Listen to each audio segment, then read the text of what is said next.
অনেক দিন পর তোমাদের কাছে আবার একটা ব্লগ নিয়ে চলে এলাম, নতুন একটা ব্লগ। তো যাই হোক, ব্লগের প্রথমেই দেখো, তোমরা দেখতে পাচ্ছ যে যারা আমার রেগুলার ভিডিওটা দেখো তারা জানোই এটা আমার বাপের বাড়ি। তো বোন রান্না করছে। তো বন্ধুরা, এটা হচ্ছে 9 তারিখের ভিডিও, সেটাই তোমাদের কাছে আজকে শেয়ার করছি। তো আমাকে আমার বোনের ছেলে বললো যে মাসি তুমি 9 তারিখে অতি অবশ্যই আসবে সন্ধেবেলায়, দরকার আছে। তা আমি বললাম কেন, বলে এলেই জানতে পারবে। তো যাই হোক, আমি সেই অপেক্ষায় ছিলাম এবং 9 তারিখে যথারীতি আমি যাই আর কি। তো এসে দেখলাম যে এই কাণ্ড কারখানা বোন ভাবলাম যে হয়তো সেরকম কিছু হয়নি। জিজ্ঞেস করলাম যে ব্যাপার কি। তো এই যে দেখো, আমার বোনের ছেলে, ও মুখ দেখাবে না, তাই আমি ওর মুখটা দেখাতে পারছি না। তো বলল যে আজকে সাহিলের বার্থডে। তো ওটাই ও আমাকে সারপ্রাইজ দিল যে মাসি তোমাকে সারপ্রাইজ হিসেবেই আমি আর কি বললাম, কেন তুমি তো এমনি সময় আসো না, তোমাকে না আর কি এইভাবে ডাকলে তুমি আসতে না। তো যাই হোক, বন্ধুরা প্রত্যেক বছরই আমাকে বলে, কিন্তু আমি সত্যি আসি না। তো এবছর ও আমাকে এরকম কায়দা করেই বললো। যাই হোক, খুব ভালো লাগলো। আর এসেই দেখলাম যে ওরা রান্নাবান্না করছে, আর তার মধ্যে হচ্ছে আমি একটু হাত লাগালাম, কারণ আমি এখানটা এলে রাজরানি হয়ে যাই। ওরা আমাকে দিয়ে কিন্তু কোনো কাজ করায় না। তো যাই হোক, এটা আমার সবচেয়ে বড় পাওনা। আর যেহেতু তোমরা জানো আমার মা তো আর কি মারা গিয়েছে, বাবা মারা গেছে, এখন বর্মাই আমার সব, বর্মাও আমার মা, আর বর্মাই আমার সব। এবং তার মধ্যে ভাই বোনরা আছে, ভাইয়ের বউরা আছে, প্রত্যেকেরা ভালো মানুষ এবং প্রত্যেকে আমাকে কিন্তু সেবা মানে যতটা পারে সেবা যত্ন করে। আর এই যে এসে গেছে সোনামণি, আমার বৌদি, এসে ঝগড়া আরম্ভ করেছে। আমি ঠাকুরকে করে তুলবে, তুমি ঠাকুরের ছবি দাওনি কেন ব্লকে? সকাল ঘন্টা ঘন্টা পুজো তুমি দাদা বলে দেয়নি তুমি তো বারণ করলে। ঠাকুরের সঙ্গে ছবি কত ইচ্ছা, আমি বারণ করে দিলাম, তো কেটে দিচ্ছি ভিডিও। বলি কি আমার দ্বারা আমি গোপালকে ঘুম পাড়াবো ঠাকুর। তো বন্ধুরা, তোমরা এরকম ঝগড়া করতে শুনেছো, ব্লগে ওর ভিডিও ছাড়িনি বলে, ওর গোপালের ভিডিও ছাড়িনি বলে রেগে গেছে। তো যাক, এটা হচ্ছে ভালোবাসার ঝগড়া। এরকম ঝগড়া হলে তো আমি ভিডিও বারবার করতে রাজি আছি, আর এরকম ঝগড়া করতেও আমি রাজি আছি। তো যাই হোক, এরকম ঝগড়ার কথা শুনতেও রাজি আছে, তাই না? আর এদিকে দেখো চিন্টু এসে আরম্ভ করে দিয়েছে প্রত্যেক, মানে ও যখনই আসবে, এই যে আমার ছোটো ভাইয়ের ছেলে দেখছো, এর সঙ্গে তো মানে ও দাদা আর এ ভাই। তো মানে চিন্টু এমন ব্যবহার করে যেন এ দাদা ও ভাই, এ চুপচাপ থাকে, আর চিন্টু হচ্ছে মানে দুষ্টুমি করে। আর ওইদিকে দেখো আমার বোন, আমার বর্মা কিন্তু কাজ করছে। আমি বলেছি যে আমাকে দিয়ে কী টুকটাক কাজ করা যাবে, বললে তোকে কিছু করতে হবে, তুই বস। যাক, আমি বসে এদের সঙ্গে এদের আর কি রকম সকমগুলো দেখছি, আর টিভি দেখছি।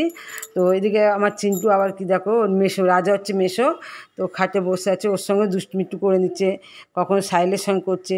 আসলে কী বলতো, ওখানে তো একা একা থাকে, আর এইখান চাইলে কিন্তু ও মানে সবাইকে পেয়ে না একটু চঞ্চলটা বেশি করে।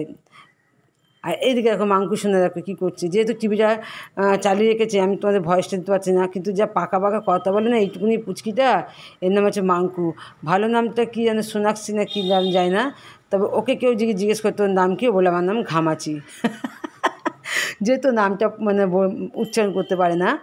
তো যাই হোক, ও কী একটা খাচ্ছিল, আর আমি ওকে বললাম একটু দিবি, ও দেখো দেওয়ার জন্য কিন্তু হাতটা যাক বাড়িয়েছিল। তো ও খুব মিশুকে গো, ছোটো বাচ্চা হলে কী খুব মিশুকে। আমি তো থাকি না, অথচ দেখো আমার সঙ্গে কিসে মানে মিশে যায় সবার সঙ্গে। আর এইদিকে দেখো আমি আবার চলে এলাম ঘরে, আর এই টুপিটা হচ্ছে বিবেকের। তা এই টুপিটা এখন আমি মাথায় দিয়ে দেখছি আমাকে মেম সাহেবের মতো লাগছে কি না। তা মেম সাহেবের মতো তো লাগছে না, কেন সেরকম গায়ের রঙ তো আমার না। কিন্তু তবে খারাপ খুব একটা লাগছে না, বেশ ভালোই লাগছে আমাকে। আমি নিজেই বলছি আমাকে ভালো লাগছে। যাক, নিজেকে কখনো খারাপ বলতে নেই, ভগবান যেমন যাকে সুন্দর করেছে সেটা নিয়েই সুন্দর থাকতে হয়। আর এই দেখো সব একজন করে আসছে, আর এই যে আমার সোনা বাবা দেখেছো, আমি বললাম না তোমার ছোট্ট ভাইয়ের ছেলেটা। তো এই হচ্ছে এখানে থাকে, যা খুব ভালো শান্তশিষ্ট। আর এইদিকে দেখো রুমা দেবী এসে গেছে। রুমা দেবী বলছে আমার সেজো ভাইয়ের বউ, হ্যাঁ সেজো ভাইয়ের বউ রুমা। ও হচ্ছে ক্লাবে কাজ করে, ও সবে কাজ থেকে এলো। তো আমি ওর সঙ্গে জিজ্ঞেস করলাম যে কেমন, ওর শরীরটা খারাপ ছিল, তো জিজ্ঞেস করলাম কেমন আছে। তো ও বললো ভালো আছে। যেহেতু আমার ভিডিও মানে মোবাইল বাবা টিভিটা চলছে, তাই তোমাদের কাছে কোনো ভয়েসই তুলে দিতে পারছি না। আর এদিকে দেখো মাংকু বুড়ি বারবার খাটে ওঠার চেষ্টা করছে। প্রথমের দিকে পারিনি, স্লিপ খেয়ে পড়ে গেছে, একবার মুখে লেগে রক্ত বেরিয়ে গেছে, কিন্তু শেষে কিন্তু হাল ছাড়েনি, ও ঠিক মানে খাটে উঠেছিল। তো যাক, মাংকু হচ্ছে আমার বাড়ির পাশেই এক ভাইয়ের মেয়ে। তো চলো, ওই খুব মানে খুব ভালো, আর সবার সঙ্গে মিশে আর প্রত্যেকে একে খুব ভালোবাসে। তো বন্ধুরা এই ফাঁকে আমি সবাই গুড মর্নিং জানালাম, বড়দের প্রণাম, ছোটদের ভালোবাসা জানালাম।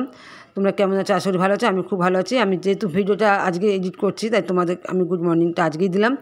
তো চলো, এদিকে আমি রান্নাও আবার করতে এলাম। আমি বললাম যে যখন এসেছি চিন্টু বললাম তাহলে আমাকে একটু ভিডিও কর, হ্যাঁ, না তো আমার বন্ধুরা ভাবে কী রে মমতাদি গেল আর খেয়ে চলে এলো।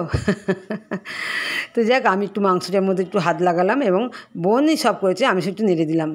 তো যাক, তোমরা কেউ স্কিপ করে দেখো না, ভিডিও ফুল ওয়াচ করে, আশা করি ভালো লাগবে।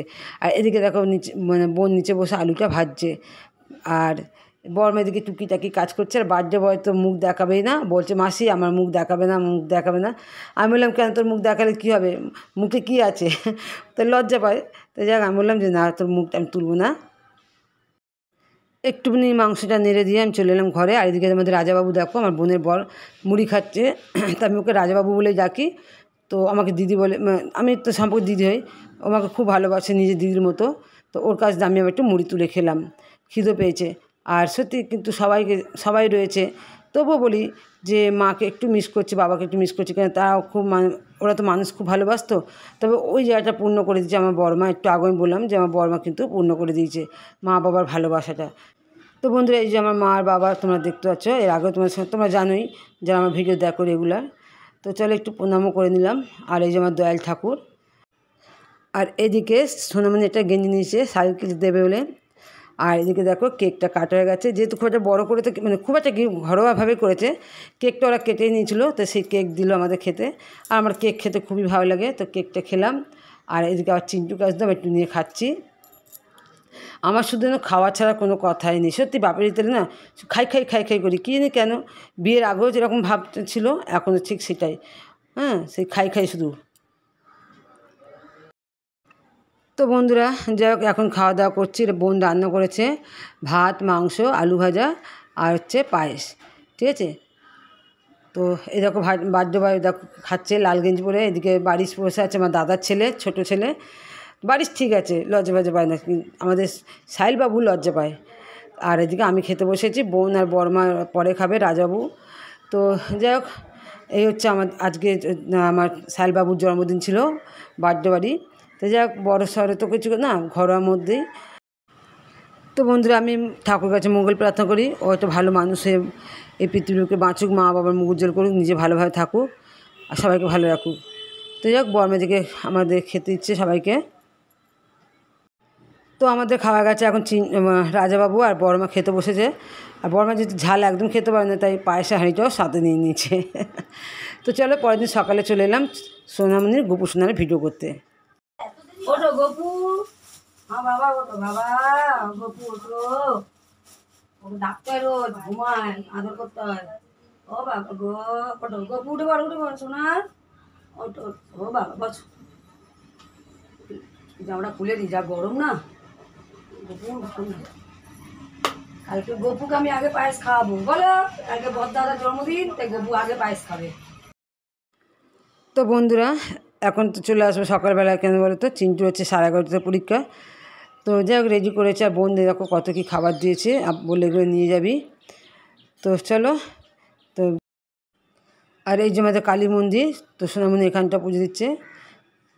তা এবার আমি বেরিয়ে চলে যাবো, তো আমি ওদের বলে এলাম যে আমি যাই। আজ ও গোপুসোনাকে স্নান করাচ্ছে তুলসী পাতা দিয়ে, গঙ্গা জল দিয়ে। আর এই যে বাথটব গোপুসোনার। যাক, আমার বিয়ের আগে আমি গোপাল ঠাকুরটাকে আমিই পুজো করতাম, আমার বড়মার মা আর কি আমার দিদা এনে দিয়েছিল। তো এখন আমি তো আমার বিয়ে গেছে, মা দিত, বড়মা দিত, এখন মা নেই, বড়মা সময় পায় না খুব একটা। তো সোনামণি পুজোটা দেয় সকালে, একদিকে খুব ভালো, সকালে পুজো হয়ে যায়, মাদের কোনো চিন্তা থাকে না।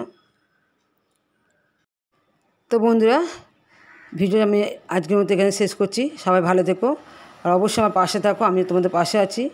ভিডিও ছাড়তে পারিনি ঠিকই, কিন্তু তোমাদের ভিডিওটা আমি যখন সময় পেয়েছি দেখেছি, কারণ আমার মোবাইলটা প্রচণ্ড হ্যাং করছিলো। আর প্রথমত আমার মোবাইলটা পড়ে গিয়ে পুরো ভেঙে গেছিলো, আবার নতুন করে মোবাইলটা আমি সারিয়েছি। তো তারপর আমি ভিডিওটা তোমাদের কাছে দিতে পারছি, না তো ভিডিও দিতেই পারতাম না।